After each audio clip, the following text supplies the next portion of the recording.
I'm Claudia Brown Coulter with Pivotal Peace. I'm your go-to mediator for navigating divorce while parenting children with special needs. I'm also legal document assistant, LDA, based in the greater Los Angeles area. Today we're talking about boundaries with your ex. Now, maybe they're not legally your ex, but they're going to eventually be your ex. So we're going to just call them your ex because you're getting a divorce, you're not together, you're separated, and we need boundaries. Boundaries are for you, not for other people.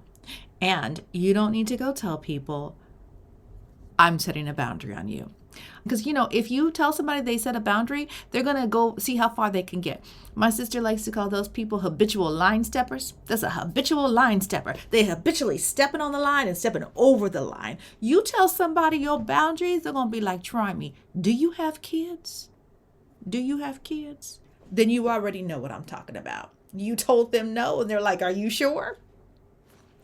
So these boundaries are about you. These boundaries are about what you will do. Okay? And they are internal and nobody needs to know them. Don't go announce to your narcissistic ex, hey, I'm putting a boundary on you. The hell you are, they're thinking. I'll see about that.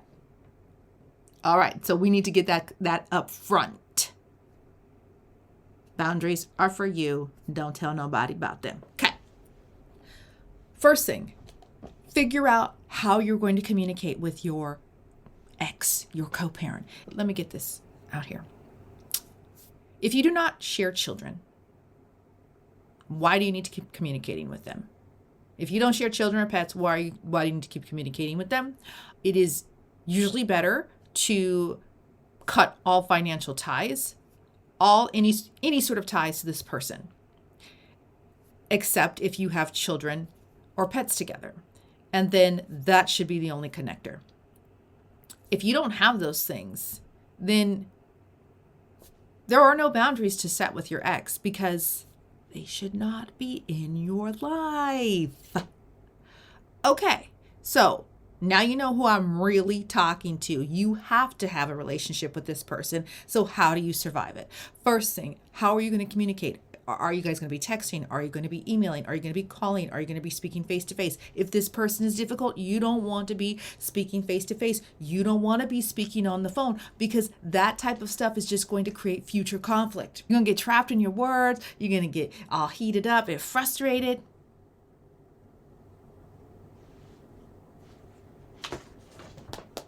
Stick to the written stuff. Stick to the written stuff.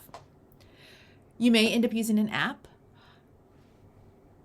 Maybe don't use the app forever because sometimes people manipulate those things and they sound hoity-toity, or they put things in the app so that they can appear that they're really doing great, but that they aren't, because they know that the court could potentially see that if it got submitted.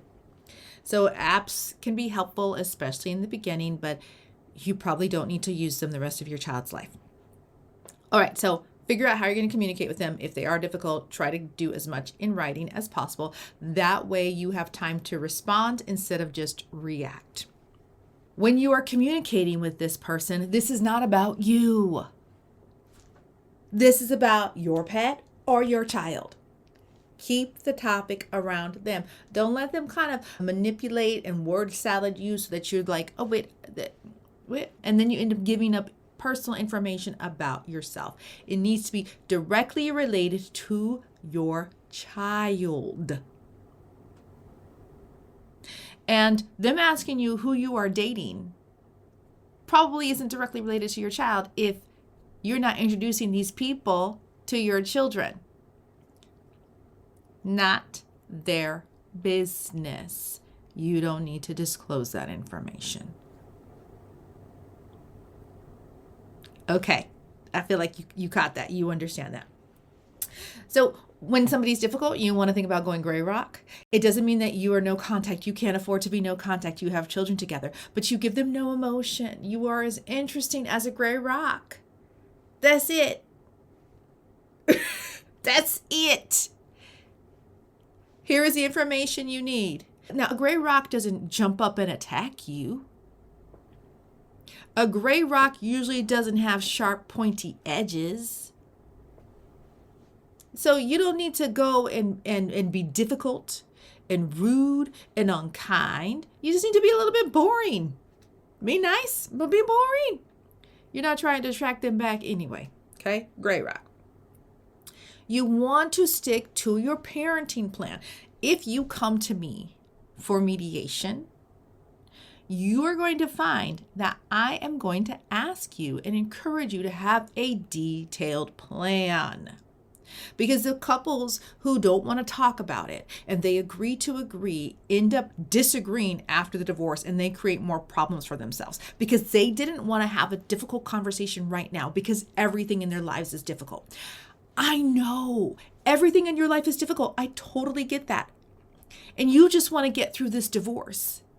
But if you don't have this conversation now with this very, very difficult person, do you think they're going to get less difficult once your divorce is finalized? No, you're finally going to let your guard down and be like, whoa, I'm divorced. And you're like, oh, crap. I don't know when I'm going to see my kids. They're not letting me see the kids. What do I do? Let me look at my divorce decree. There's nothing here. You are doing this for your future self, and you're doing this for your children. Divorce doesn't ruin kids. Conflict does.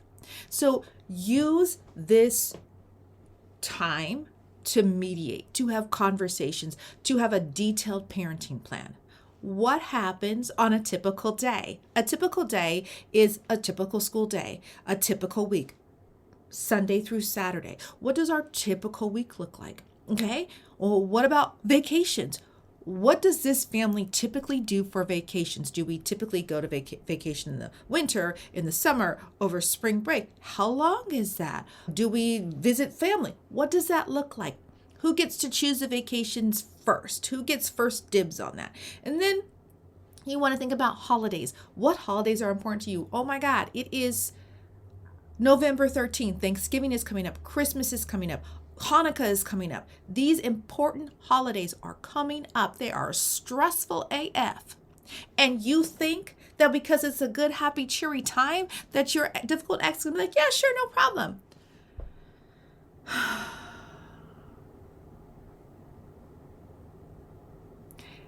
Here's what you can do instead.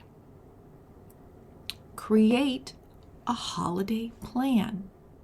And if you choose to deviate from it, great, sure, no problem. You guys are in agreement, you're going to deviate from it? Great. But if you can't agree on that deviation, you don't have a blank paper to look back at. You have your divorce decree. You can look back at it and go, this is the default. So if we don't agree, we're going to do this. This is what, listen, oh, my heart rate is getting up. I'm so passionate about this. I'm so passionate about this for you, for your children. Get the details down on paper. And if you guys agree to do something different, great. Fabulous. Do that. And then if there comes a point where you can't agree, then you just default to the agreement. Do it now instead of later. Have the conversations now instead of later. Okay, I'm done with that. But to piggyback off of that, having these conversations now is going to help prevent conflict in the future. And the less conflict you can have with your co-parent, the easier it will be to say, go have a good day with mommy.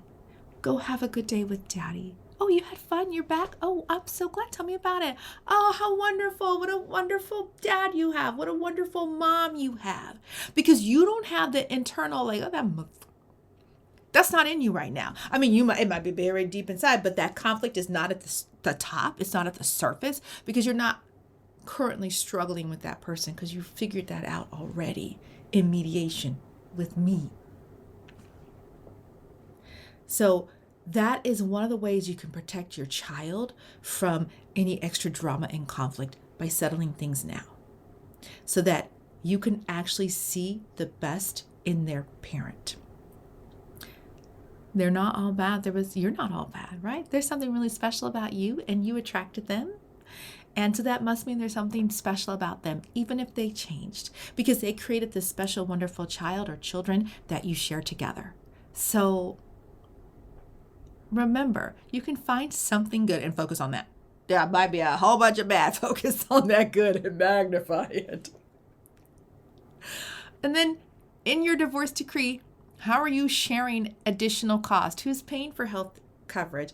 How are these extracurricular activities being paid for? Braces, emergency room visits. How are all of those things? The summer camp tuition. How are those things being handled? Have conversations about that now. There are apps to use that. You can, to make sure like, oh, here's my receipt. I uploaded that. If you guys are cool and you have, good communication, it can be like, oh yeah, I'm going to the dentist today. This is the amount, or I'm just going to send you a Venmo request for that.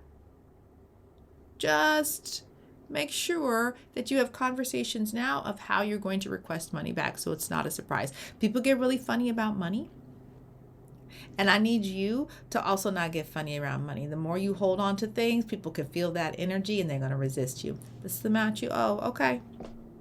And you kind of have to, this can be controversial. You have to have the idea of, I might never see that money again, but it's money I spent on my child, and hopefully my co-parent will split this bill with me. But if they don't, it's not the end of the world, and I know that karma's going to bite them in the ass. Okay.